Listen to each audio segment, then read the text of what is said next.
I'm certified from the earth to the sky, from the dirt to my eyes, yeah, sure I'ma find the worth of my life and the purpose of time, yeah, I heard the Hey, lies. what's up? This is Off the Top with J. Rob the Law. We got JB Watkins, local comedian in the building. This is episode number 33. How you doing? Good, bro. Thanks for having me. Excited to be here. Yeah, no problem. Tell me about yourself. I'm JB Watkins. I'm originally from Bixby. I'm a local comedian. I worked in radio, worked in television. Now I'm chasing this stand-up dream. It's which is crazy and something I should have started 20 years ago, honestly. I fucking love it, man. It's great. So what made you want to get into comedy? I've always admired comedians and held their opinions in very high regard. Like it's to me they're very much the truth sayers of our society. Like they have, to me, often their opinions are set in stone. Like you get a recording of a special or an album or something like that, and it's something that hits and something that works really well. And I've always had these quotes in my head and these points, and I've admired that, and I want to be part of it. That's dope. Who's your favorite comedian? All time, I would probably go with Bill Hicks.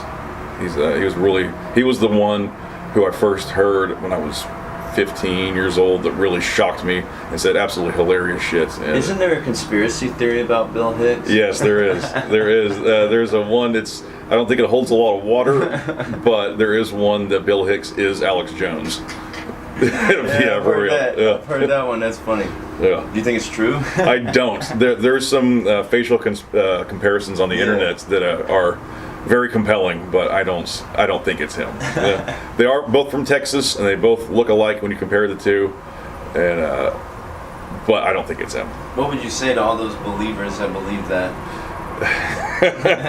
I like where your brain's at, but I don't believe it. Do you think that's like one of those conspiracy theories that's just a little bit like too much? Not necessarily. I believe some crazy shit. I really do. I like. One of my favorites is that Paul McCartney died in was it 68? I think it is. I've heard that, and then they had a body double or something. Yeah. Like a competition. I've heard about that. Dude, that's like there's some evidence out there that, I mean, it is some insane shit, but it's there's a lot of weird evidence that points towards Paul being actually dead. Sound like something straight out of The Simpsons or something. Like Yeah, the Simpsons have done some shit on it. Yeah, For real? they had to make fun of it. Of course they did. Yeah. That's funny. So how long have you been in the comedy scene? I have only been doing comedy about 6 months now. It's like COVID pushed me towards it. I was at home, and I was like in college and doing well and shit like that, and doing all this adult shit, and I was miserable. I was just hating life. Like, what am I going to do? I don't want to be a business owner, really. I mean, maybe I could in the future, but it's not something I really wanted to do. It was just responsible, and I thought it was a good idea. And my boy Roscoe, you're going to talk to at some point. We have a mutual friend. I was talking to our friend Alex, and Alex is like, "Hey, I just got back from an open mic with my buddy Roscoe." I'm like, "Oh shit, I want to do an open mic. Hook me up with the guy." So we connected on Facebook and went to open mic. I got a couple of laughs out of a 3-minute story, and that kept me going back. That's very interesting, because I was about to ask you if you frequent open mics at all. I do, yes. We got 4 of them that I frequent right now in Tulsa. That would be First Shop, Reds, Hunt Club, and Albatross. And I usually get about 3 a week. That's awesome. I try to do 4, but yeah, it's... So, what importance do you think open mics hold for people in the comedy or music scene? I think it's very important. It's band practice is what it is. For real. You don't practice, you ain't gonna get fucking good. For real. So, do you practice before you go to open mic, or do you use the open mic as practice? Right now I'm using the mic as practice. Like, I will be at work or I'll be in bed, wake up and write something down that I think is interesting or a funny way of saying something, and I'll do it. I'll practice it to myself, like before a mic. Like, I'll say it like this. I'll try and get my words in the right order. Yeah. And I'll take it to the mic and see how it goes. If it hits, awesome. If it doesn't, and I still think it's good, then I'll rework it and do it again. Do you think more people need to go to open mics as fans and like performers? Yes, Yes, performers definitely. For some reason, I've noticed in the community there's it seems like some people are too good to go to open mics. Don't get me wrong, they're better than me. Like, the people have been doing it for years and shit, and it's they are good. But I mean, I don't see you at band practice. Like, what am I supposed to think about that? You know? Do you think it's about also about, other than just practice, do you think it's also about the community aspect of it as well? Yeah, it's the community. The community's amazing. It really is. I've never in my life felt community before. Like, I've been part of, I went to church when I was a kid, and it was just, I was kind of the outlandish weird kid. I've worked in radio, and I never really felt at home. It was, and now I feel like I'm in a group of misfits that understand where I'm coming from. And it's really a beautiful thing to have people see you succeed and want you to succeed, or see you fail and they're like, hey, you can do this better, and they'll give you pointers and tell you how to do things better. And that's really amazing, and I think everyone needs to be part of that. For real. So about like the radio stuff, you were a part of the Big Mad Morning Show, right? I was, yes. I was I think I started in 2011, I think it was. Yeah, 11. I went from 2011 to 2017, I think. And my name was Cornflake on there, and it was just some nickname that came along because apparently I look like a serial killer. So it's a pun, of course. And it was the dream job. I wanted to be in radio since I was a little kid, and I got it. And basically I hated it after a short time. It was maybe a couple years in, but I was just like, this is not what I wanted. It's not what I expected. Really? So how did it descend into that point? Well, it was just working on a morning show was very. You're in a small room with a group of people, and you're getting to know each other. And to me, it was tough because I wasn't really, I guess, mentally prepared for such things. I guess I was definitely more naive back then, and it was getting to know people, and then they just pick you apart, every tiny little thing. So it become a big roast session. Yeah, and it's every day, and it's just like, I remember I saw a friend I hadn't seen in 5 years. I hadn't seen him before I was on radio. I saw him, and then I was in radio, and I hadn't seen him in a long time. And then I caught him at a bar one time, and they're like, "Holy fuck, dude, you got old!" Like, just looking at me, and it was just the stress and the drinking and the just. Wow. So does that come along with the lifestyle of being a part of the? I guess it's the media industry to a certain degree. Does like hard times happen? Like, was it all glamorous at first, and then reality sunk in eventually? Yeah, the money was not good, first of all, so that was tough. It was, I mean, like the glamour and the local fame was awesome. I mean, there was groupies and there was parties, and I got in places free, and people just give you stuff, and it was nice. I was loved to some degree, but I was easily the least liked on that station, and it was but there's a lot of haters. Like there's a lot of people that love you, but the haters are way fucking louder. Yeah. So like people would hit you up on any social media platform and be like, hey, you're doing, like, I loved this bit you did, it was hilarious. But then you get 100 fucking people like, hey, fuck you, you suck. You shouldn't be on radio. You stutter. You sound like an idiot. I hate your laugh. You're ugly. Like, it's just bombardment of comments. Damn. So like, if like roasting ensued live on the air, did that facilitate more roasting from other people? Oh yeah, I mean, it's we had a term for it. There's blood in the water, and it was, if someone's hurting, that means everyone's going to pile on. And that was station and listeners, definitely. Interesting. So what would you tell the people that want to pursue that similar type of career? Well, podcasting is, I think, much better than radio. Like, it's radio's not going anywhere. It's just not doing well right now, and I don't think it ever will recover, honestly, unless there's an apocalyptic event and we need to broadcast again.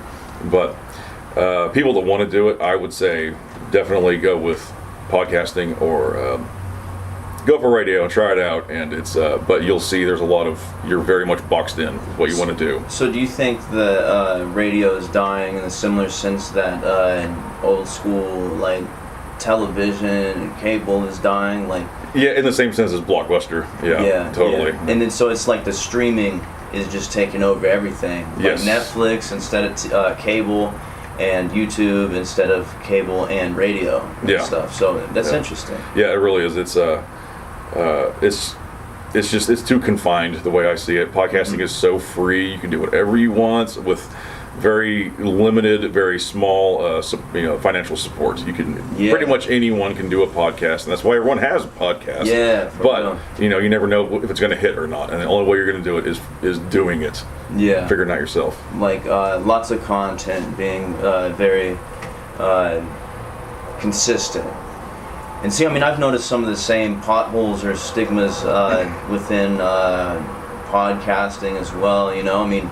I feel like there's a lot of parallels. I feel like just on a whole nother like level. You know, it's more like pirates and the empire or whatever. You know, I mean, There's like the empire that has their castles and stuff. Then it's like the institutions, and then the pirates have their like little ship or whatever. You know. Yeah, they got their own little thing going. Yeah. Definitely. Yeah, it's hard. It's hard to be a pirate. You know. Yeah, but the castles are crumbling right now. Yeah, they really are. There's been a lot of layoffs. There's people that have been there for decades that are getting laid off because just the money just isn't there anymore. It's like it's going the way of the phone book. Yeah. Like I got a phone book just the other day, and it's that thick now because no one wants to put any money into it anymore. Yeah, and it's also just like the music industry. Like everybody's recording out of their home now. Yep. Nobody needs to go to big studios anymore. They can have industry quality sound from their basement. That's right. Yeah, it's radio had the market cornered when it comes to music distribution, and music producers had the market cornered when it comes to producing music, and now it's all DIY, and I think that's fucking beautiful, honestly. For real. So I'm curious more, again, back to the Big Mad Morning Show. What's your favorite memory from that? Favorite memory from Big Mad Morning Show? I got a few of them. A big one for me was I got to introduce Ministry at Rocklahoma one time. And if you're familiar with industry, they're legends of industrial music, and it was a big one for me. Like I got to introduce them, talk to the crowd. I got to hang out backstage and with the band and watch the whole show from the side, and it was a really beautiful moment for me. That's awesome. Yeah, it was pretty awesome. I've had I had a joke. One of my other favorite ones is I had a joke about we got this police chief around here. I think he's still on board. Vic Regalado is the guy, the police chief. I think he's still working. But anyway, I saw his name wrong, and I thought it was Vic Regaldo, and I made this joke about him being an old-timey Chicago detective, Vic Regaldo is going to solve the case, kid. And apparently that caught fire and made it all the way through the police station, and everyone in the fucking police station was referring to him as Vic Regaldo. Oh, that's hilarious. Wow. So do you think that people in different industries, comedy, music, or live radio broadcast or whatever, do you think that they can be trendsetters just by saying a few words? Yes, absolutely. It's working in such close proximity with people, you form your own language. That's like a scientific fact. If you put a group of people on an island with no outside connection whatsoever, they will form their own language. And interesting. Just us being in that room and working with each other so fucking much, we started, we had some of our own words, some of our own phrases that, and then the listeners would catch on to those things and say them too. It reminded me of, you ever seen the show The League on FX? I've heard of it. A comedy show, disgusting and absolutely hilarious. And if you were to jump in the last season, you wouldn't get a lot of the jokes because it's all inside jokes. It's all their own language. They form their own thing from season 1 through whatever 8. Yeah. So it's like Ebonics or something. Basically, yeah. It's very colloquial. Yeah. So it's like a code. It's something that people have to be around for. They have to pay attention to eventually get the whole picture. That's it. That's right. That's interesting. Yeah. So I mean, I feel like that coincides with even the interviews that I do and the podcasts that I do. You gotta listen to the one before it before you can maybe fully understand the next one. Yes. And and that goes through with all these connections, but also including connections. I have a question. Do you have a favorite local comedian? Favorite local comedian. My favorite local comedian just moved to Chicago. That was Jack Allen.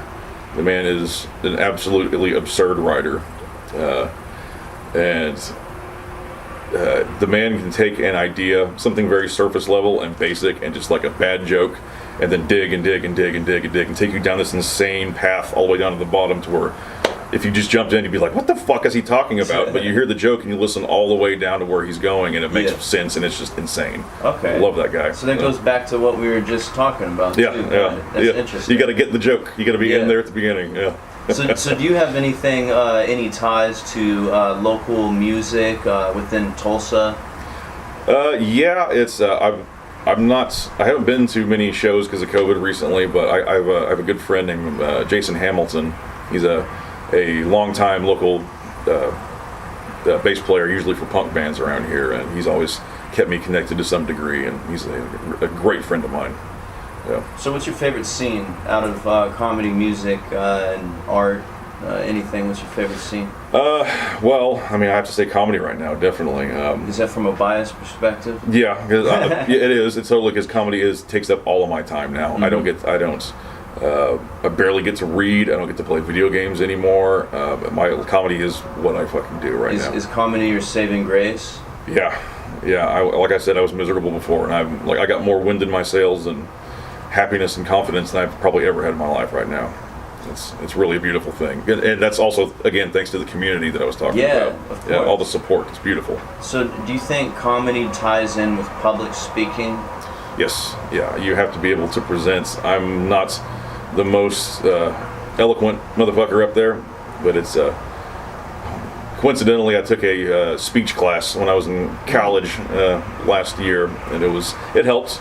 It helped me prepare. It helped me prepare statements more than anything, and Interesting. We had a very robotic way of going about it. To make the grade, we had to stand here and then move here, say this much. To your next point, you move over here on the stage, and it was very TED Talky. So like body language and movement, and the way that you present yourself can correlate with how your piece is presented. Yes, like they would. In that class, we talked about literally moving and speaking to certain sectors of the audience for different points so that everyone can hear you and stuff. In comedy, from some of the pros that I've talked to, they tell me to stay in one fucking spot and do not turn away from the audience. Interesting. And I work on that. I still move, not as much as Dane Cook, but it's I would stand in one spot as much as I can. I'll move just a little bit and kind of just a small circle, but I try and talk to everyone in the audience. I talk to different areas and look around together. Yeah. So do you think one wrong move could ruin a set? Yes. Yeah. Interesting. It's not necessarily physical movement, but one joke that doesn't land or it's in poor taste and out of character with the room can get you fucking just killed. See, I've also heard not to turn your back on the audience, because I'm in the rap scene, so when I'm rapping on stage, I've heard not to turn your back on the audience, but it's like I've actually learned there is maybe a good point in time where that could be introduced. It's like you turn around. I don't know why I did, but I did one time, and I didn't really seem to notice a difference. But why would it be a good idea to not turn your back on the audience? I think it makes you look afraid. I do. Unless it's part of the joke. Yeah. Unless you incorporate it into the joke of facing away from the audience, I think it makes you look afraid. Honestly, I have a friend of mine who will stand at the back of the stage and lean back and talk. She faces the audience the whole time, but she's always at the very fucking back of the stage, and she's super confident and incredibly smart, but I hate the way she stands back there. Yeah. It just makes her look like she's trying to hide from the spotlight or the audience. It could make more sense if it was part of the bit, but if it wasn't, then right. But so, do you think it's still a successful night, even if you didn't make one joke land?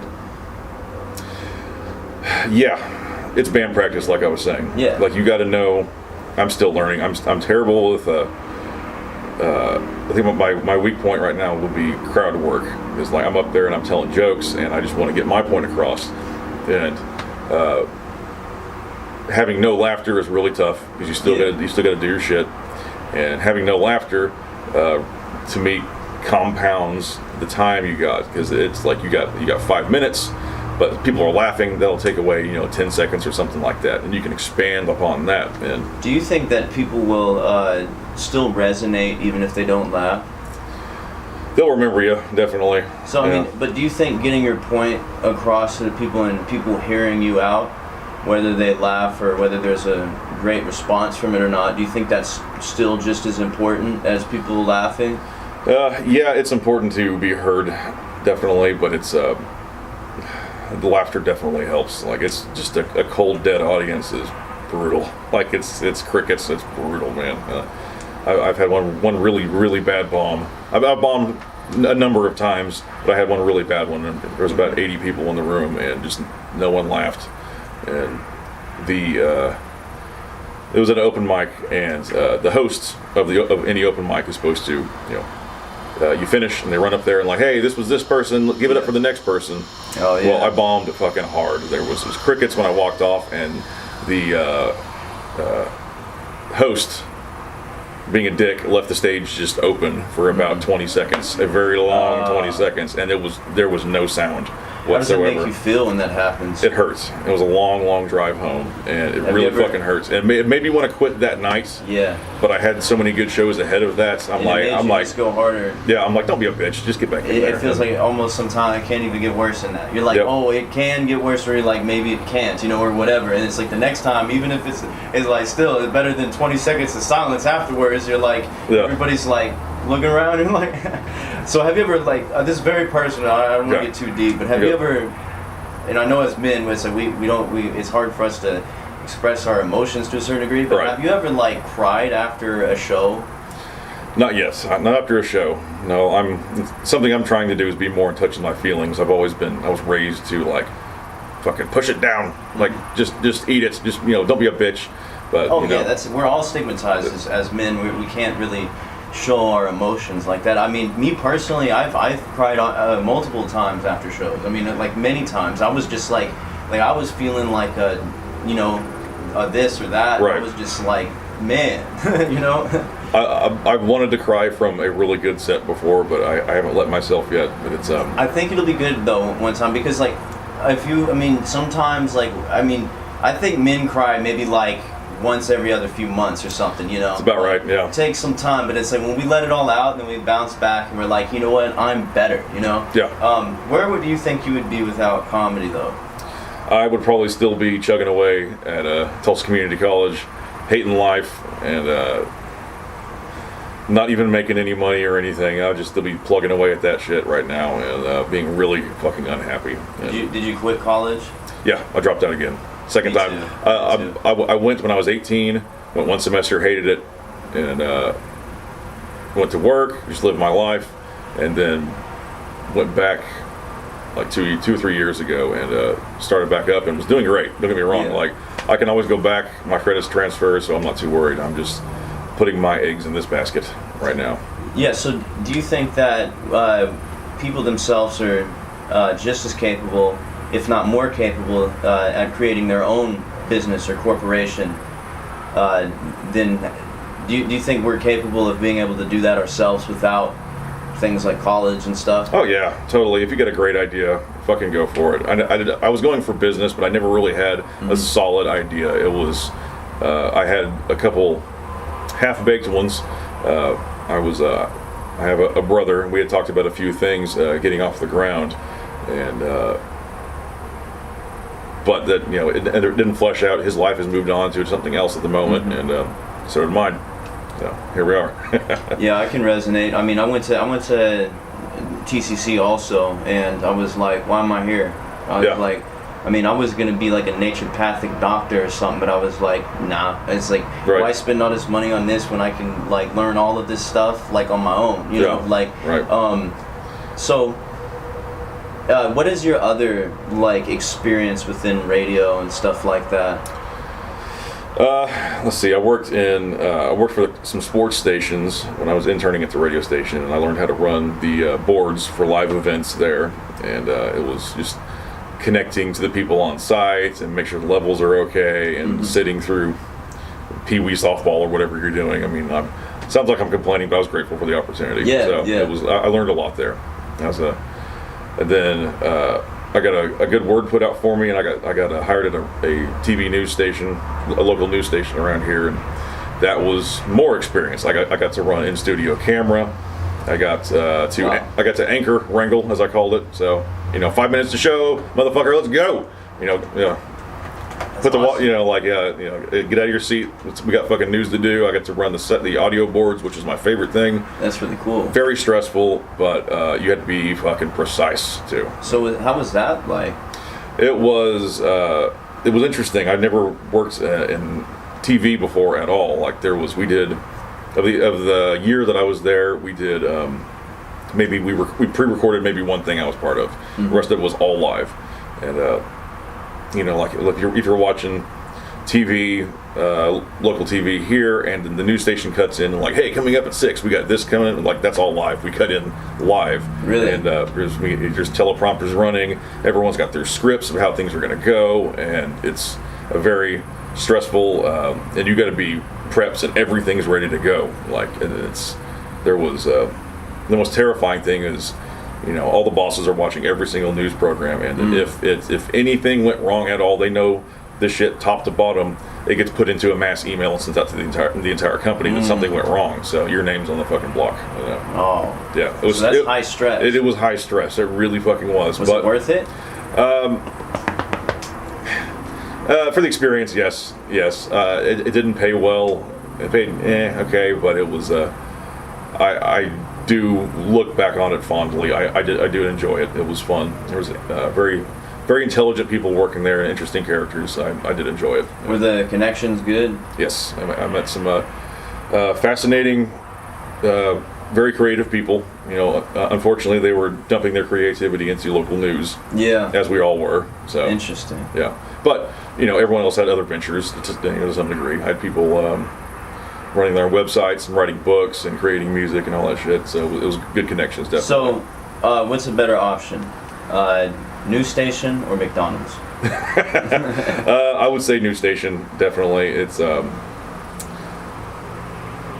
not sure if they had like a college reimbursement program, but I think McDonald's does. Oh, okay. but the news was a great experience, and I don't regret working at the news station at all. Heck yeah. Well, what would you say to people that want to take similar steps as you have in your career? Do it. Just fucking go for it, man. Like I said, COVID had me all boxed in, and I was unhappy with life, and I wanted to be in comedy my whole fucking life because I had such reverence for comedians. And I decided to just go for it, and I'm glad I did. Like I'm not that far in, and things are moving very fast, and that's very good. That's good. Yeah, that's good. So the next question I have is: so in what other ways has COVID affected your life? In what ways has it affected my life? It made me take a deep look at myself. It really did. Like I could see the errors of my ways, and I see what I was doing, and I was stuck at home a lot. I was still going to work, but it made me really take a long, deep look at myself in the fucking mirror and see who I really am and what I really want to do with my life. So was isolation a big factor that came in your life after the first few waves of COVID hit? At the time, I was pretty isolated already. I stayed home and I read comics and I played video games. My only friends were online at the time. Yeah. And, but then did it like not give you much of a choice of like things to do? Because at first it was a choice, but then it almost became not a choice. Like you had to sit there, That's what it seems like.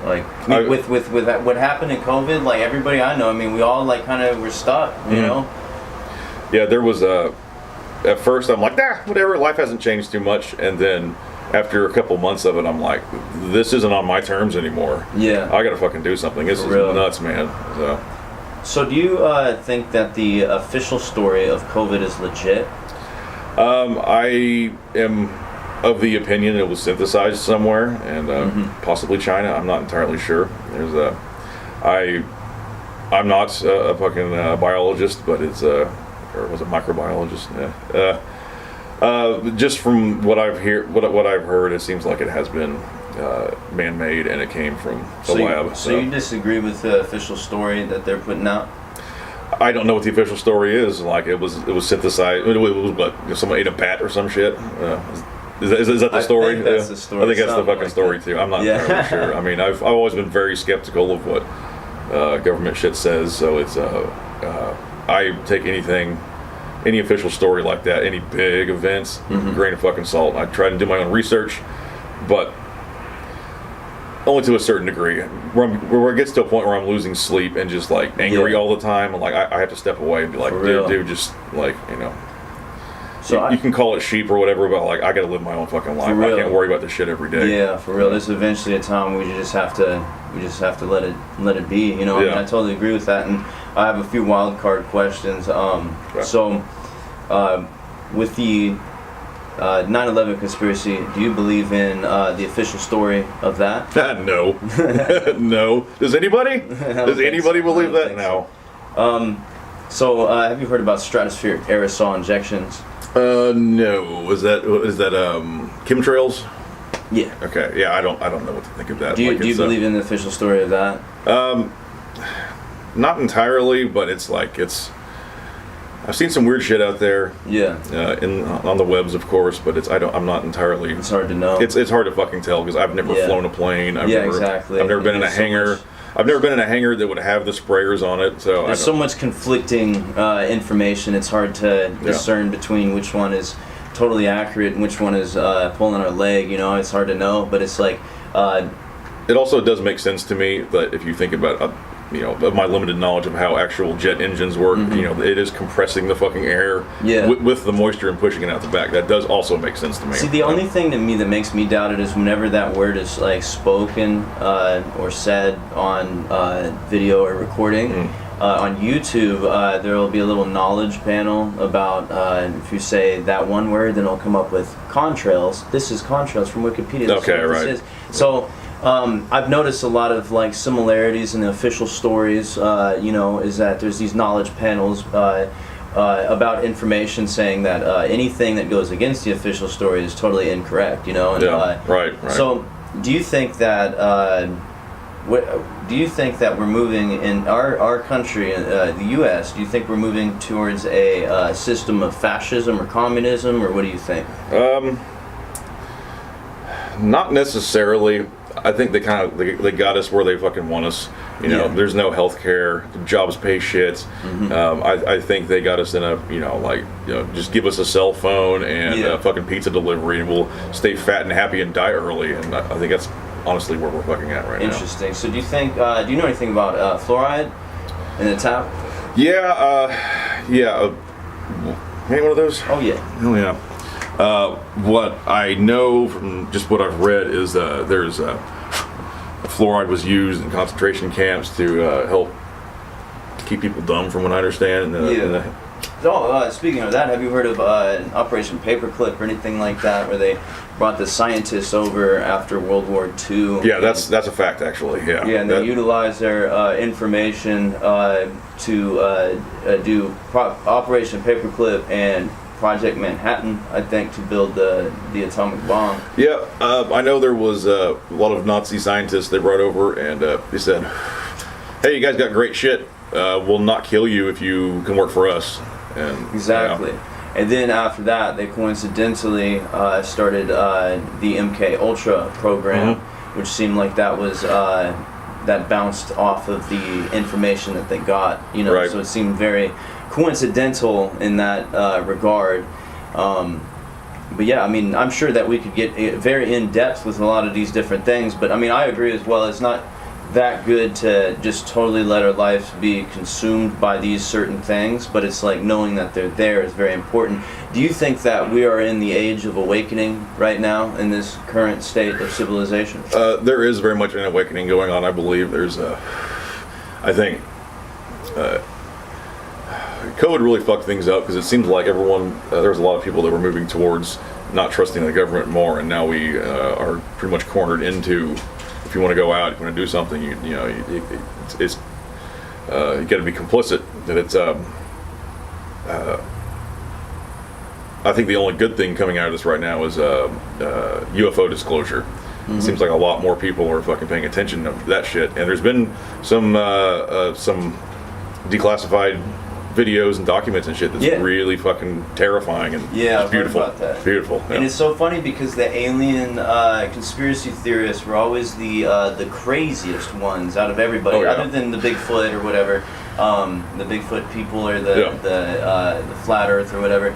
But aliens have that's always been the class of conspiracy theorists that are just like out there like crazy, you know what I'm saying? Like this is what they always try to frame them as, but now they're like, okay, well maybe. Yeah, I know, right? Maybe, you know. But so that's so funny though, because I was actually, that's where I was going to lead into as well. I believe in that there is a potential of 3 different types of aliens, and I would like to know your opinion on which one, if not all, you think types of aliens there are. So I think there is either, let me ask this different. Do you think that there is either a physical aliens from another planet, metaphysical or interdimensional aliens, or aliens built or made on this earth? Which one do you think is the most likely possibility? I think they're all likely. I think us being alone in the universe is very narrow-minded. Yeah. I think us being the most dominant species out here stuck on this little orb is just naive, honestly. I mean, it's there's interdimensional is mind-bending. But you know, I think interdimensional beings do exist. I believe in ghosts also, and I've seen some fucking crazy shit in my life. And see, that could be those metaphysical aliens, you know, ghosts, or I mean, just however we frame it or say it. I mean, could be. Yeah. That could be what those are. You know, I mean, I would believe in ghosts as well. You know, because I believe in spirits and energies. Yeah. So, right. Yeah, I think it's the same thing. And then the man-made is entirely also possible. I think. Have you ever seen a UFO personally? Actually, I've never believed in aliens my entire life. I started leaning towards the man-made aliens or metaphysical aliens like angels and demons or stuff like that. Right, but one time, we were playing some basketball just a couple weeks ago at 10 at night. We just happened to be right place, right time, looking up at the basketball hoop, like throwing a basketball in there. And it was just me and my girl, and we was looking up because we were looking up at the thing. And I saw something. I was like, what is that?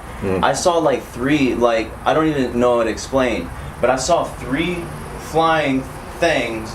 I didn't know what it was, you know what I'm saying? Yeah. But then I expanded my view, and there was like 15 of these things in the sky. I don't know how to explain what it was. They looked like birds, but they were too high. It looked like the lighting under them were made to look like birds. There was no like blinking lights or anything, but these were like definitely some sort of aircraft. Yeah. Totally silent, and I honestly, I could say maybe that was aliens, maybe it was birds. We just we can't figure out what they were, but I think that they were just probably some very high tech, some drones or something very high tech. That's like, it looked like a fleet of spaceships. Yeah, that's what it looked like. Terrifying. I was like, what the heck? I wanted to run. I was like, oh my, I was about to run in a car. I've never seen nothing like that in my life. Yeah. I've seen a couple things. I've seen multicolored craft at night one time that was moving at impossible speeds and impossible maneuvers that literally defies the laws of physics. Like being able to turn at a 90-degree angle, going probably 150, 200 miles an hour is literally impossible with the physics that we know. I've seen a large metal orb in the sky one time. It was also impossible maneuvers. And no, I wasn't stoned or anything. I was completely fucking sober. It was just some things that have no explanation. That there's nothing in our zeitgeist of aircraft knowledge that this coincides with. If it is man-made, if it is government controlled, they would have to have. Okay, this is just me theorizing, but it would take some sort of gravitational drive to where to where no one could survive 100. No one could survive 150 mile an hour right turn. Just turn. It's impossible. Yeah, seeing stuff like that is terrifying. When I saw that in the sky, I was like, okay, there's something going on here. Like I never ever thought something like that. And then all these things that they're putting out in the public, it seems like they're preparing us for something. You know what? My theory. This is a crazy theory, but I think that aliens are going to be. I think that there's a possibility that there is aliens from other planets, but I think whatever aliens, they will come to light eventually, but they will be used as a tool to create a system within the Earth. I mean, just like World War II, there's two sides, but one side is funding both sides. You know what I'm saying? Right. Like the billionaires and stuff. I think that the aliens are just going to be the new way to create the new world. Right. And then they're going to have robots and stuff. I have my prediction is. And this isn't about me, but I just want to give my prediction. I think it's going to be aliens versus robots. Yeah, AI is terrifying. I've long been scared of robots thanks to the Terminator movies and shit. Yeah. But it does make you think. Like there's how far can AI go before it realizes that we are the only threat to its existence. Exactly, Yeah. and it goes kind of along with the depopulation Yeah, thing. right. So, I don't know if you believe in God or anything, but in a general sense, do you think there's a possibility that AI could be the Antichrist? That's a good question. I don't know. That's I've been going through a lot of spiritual questions myself recently. I really COVID really did that to me. It really made me, like I said, look at myself and what I believe and what I think. And it's almost. I'm of the opinion now that we were possibly engineered. Like there's been movies about this and books written about it, but to me it makes sense that they're a working class, smart enough to work, but dumb enough to not be able to leave the planet. You know what I mean? Yeah. So we can leave the planet, but we can't really leave the fucking planet right now. So. Yeah. I also believe that there is a way I could say it is firmament. I think that.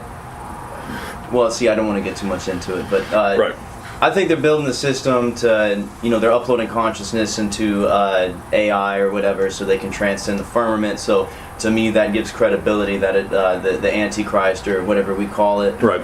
is trying to upload into a vessel or whatever. But see, that sounds pretty crazy. But in the age of information, it's the age of awakening, age of information.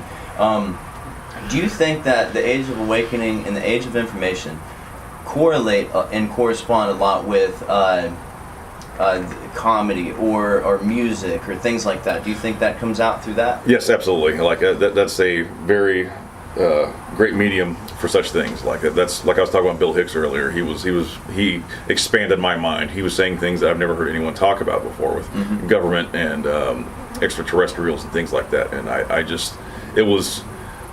I believed in UFOs as a kid, and I read books about them. I was super interested in aliens and monsters and all that shit, and Sasquatch and all those things. And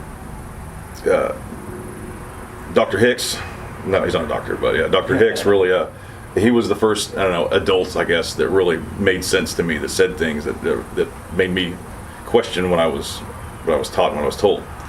And the internet has really connected all people that think like that, and it can be skewed as crazy or seen as crazy, whatever, but it's I think it's very healthy to think like that. To think differently, to not think that we're the only ones, to think that we need to trust the government and all those things. For real. So do you believe in the aura? I'm not entirely sure. I mean, I'm looking into new things right now. I really am. I've spoken to some friends about such things, and they've said some very interesting things that I've thought myself before, and it's just I'm still searching. So I think I always will be. And that's part of the awakening, is like that collective consciousness. You know, like being able to predict or finish people's sentences and stuff, and have that feeling. In the music industry, though, I don't know if you've heard about the frequencies that they use, like 440, 432. Do you know anything about any of that? I had read very, very lightly. I had read something that it was, certain frequencies create certain patterns, and it affects us, and like there's certain tones that have. For instance, they say, what is it? A cat's purr, whatever hertz value that is, it has a healing effect on you, and I think that is across the board. Like I think there's more to that, more frequencies and resonance than we have discovered or know about or is kept from us. Like I think there's ways to affect minds with literally just sound. Yeah. Interesting. So now, tell me what you were getting at. oh well, so I've heard there's studies of where they've scientists have put certain frequencies out or played certain music and studied water and how it affects water. Right. Some frequencies can crystallize water and make it like a snowflake or something, or make it all like weird and like disconnected and stuff. And since we are like primarily water as humans, the frequencies that they put in music can affect our chemistry or whatever, our electromagnetic state or something, which that connects to the aura. So the aura is like we're electric beings, our cells have electricity pretty much, so we emit these like a light, Right. And there's different frequencies. Like 432 is supposed to be the good frequency, but 440 is a frequency that is negative for humans. It's not good for them, and that is the frequency that they put all industry music in is at 440 hertz. Okay, right. I've heard that in Germany during the the Nazi times, they used the 440 hertz as well in their propaganda music. Okay. So it seems like one of those technologies that they've learned from them, but I feel like it's all kind of tied together somehow, Right. But definitely worth looking into. Yeah, it's definitely some mind control tactics. Yeah. And it's like, just like duplicating consciousness, it's like they have to know how our brains work in order to duplicate it, and they also have to know how it works to control it as well. So if they know how to affect our brain waves differently, then they can just beam a frequency into us and make us docile. Right. But anyways, I have some totally random questions, even more wild card questions that have nothing to do with any of this stuff. They're simple questions. So, cats or dogs? Cats these days. Yeah, I've always loved dogs. I got nothing against them. I'm more of a cat person these days.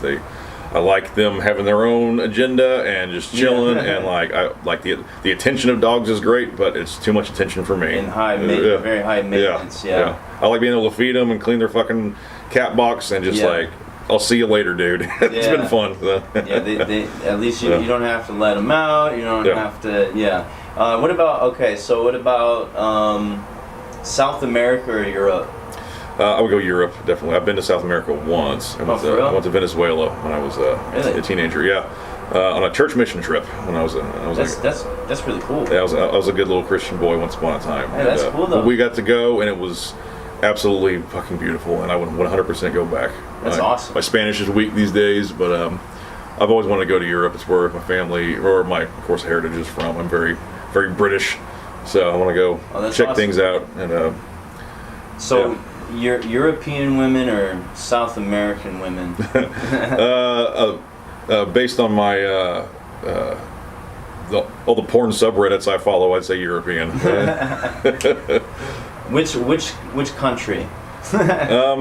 I've always loved Germany. I love the music. I love the food. I love the language. But my German's also very weak. So it's I'm mostly British. I definitely want to go to London and hang out there and go to some soccer matches, and that'd be lit. So 100%. Coffee or beer? Yes. Yeah, I drink a lot of coffee when it comes to work. If we're on the road heading to a long drive, I'm drinking coffee. But nighttime, beer, 100%. So are you a day or a night person? Always been a night person. Always. Unfortunately, I have to get up early as fuck to go to work, but I've always been a night person. So do you ever mix coffee and beer at the same time? I've had a couple coffee-based drinks, but not really. I'm not a huge fan of those, what do they call them, porters? Porter beers. There are a lot of coffee in there. They're fine, but it's whatever. Shrooms or acid? I've never successfully taken acid. I've taken like 3 times and it never really did anything. So I'm going shrooms. Weed or kratom? I've taken kratom once, and the Oklahoma weed card is beautiful, beautiful. Yeah. Heck yeah. Oklahoma or Texas? Oklahoma, no question. Texas is fine. It's it's beautiful and humongous, but Oklahoma's I think a very untapped resource right now. There's a lot of really great artistic, creative people coming out of here, and there's great shit happening. First Amendment or Second Amendment? First Amendment, all day. I mean, don't get me wrong. I like guns, but I'm not I'm not fucking charging the Capitol or anything. I'd rather say some shit and get my point across rather than have to point a gun at someone. Communism or capitalism? Goddamn. I believe in a mixed economy, and I think we've got it fucking wrong. America is 100% capitalist, and I think it's disgusting, honestly. But I've seen what communism can do, but there are countries out there that have a lot more socialization and still can be reasonably capitalist. Yeah. And a lot of countries in Europe are like that. They have socialized healthcare. They have government programs that help get people fucking by when they can't afford anything, and it's just America's gross.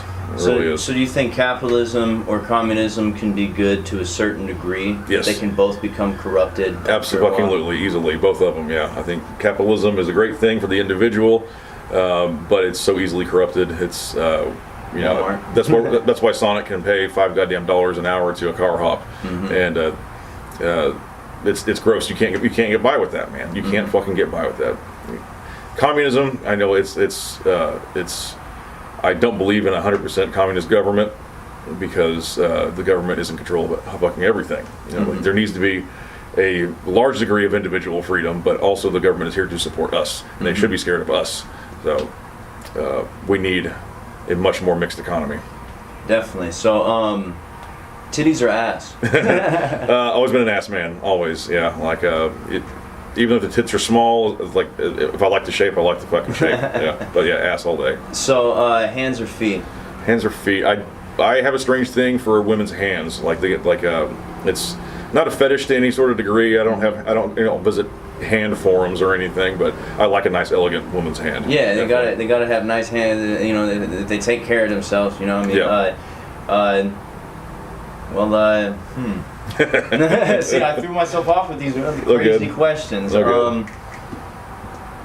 Okay, so Breaking Bad or Walking Dead? I'd have to say Walking Dead because I've never seen Breaking Bad. And oh my gosh! I know everyone says, I'm like, what? You've never seen it? Yeah, I know. It's a great show. It's really messed up, but it's a great show. Well written, very interesting things. What's your favorite movie? Favorite movie? I'd say all time probably Akira, the anime. You ever seen it? God damn, it's amazing. It's a science fiction. It was written in the 80s as the manga, and they made in the late 80s they made a movie adaptation of it, and it's fucking incredible. It's on Hulu right now. If you got Hulu, watch that motherfucker. Heck yeah. So Slipknot or Wu-Tang? Slipknot. Rest in peace, Joey Jordison. Oh yeah, I heard about that. Yeah, dude, I got to see. I've seen them 2 or 3 times. Oh and man, it was always great. Even when I was out of Slipknot fandom, I was just kind of on the waning side of it. I was still yeah. Sorry. It's a great show. It's so high energy and everything. And I like some Wu-Tang. ODB's fucking fantastic, but I've never dug too deep in the Wu-Tang, honestly. Oh, okay. So. Wu-Tang's pretty great. Yeah. And so, honestly, we're at the last section of the interview now. Okay. And this is where you can give any shout-outs to anybody that you would like to see this, or anybody that you're thinking about. Okay. Any shout-outs? Let's see. I definitely want to shout out the entire Tulsa comedy community. There are cliques, and not everybody gets along, but I love that everyone is pushing in the... We all have our own individual goals, but everyone's pushing in the same direction, in my opinion. We all... it's very supportive. There are plenty of assholes, don't get me wrong, but it's there are great things happening, and just the community works together really well, and I think we should work together even more, honestly. Definitely. So there's great people out there. There's people doing the open mics. There's Bradley McPherson. There's Michael Patton. There's Devo.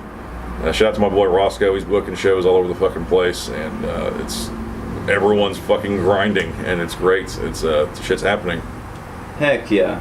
Any other shout-outs? No. That's all I can think of at the moment, though. Yeah. All right, and so this is the final piece of the interview. So, I have a lot of rappers come through, so Yeah.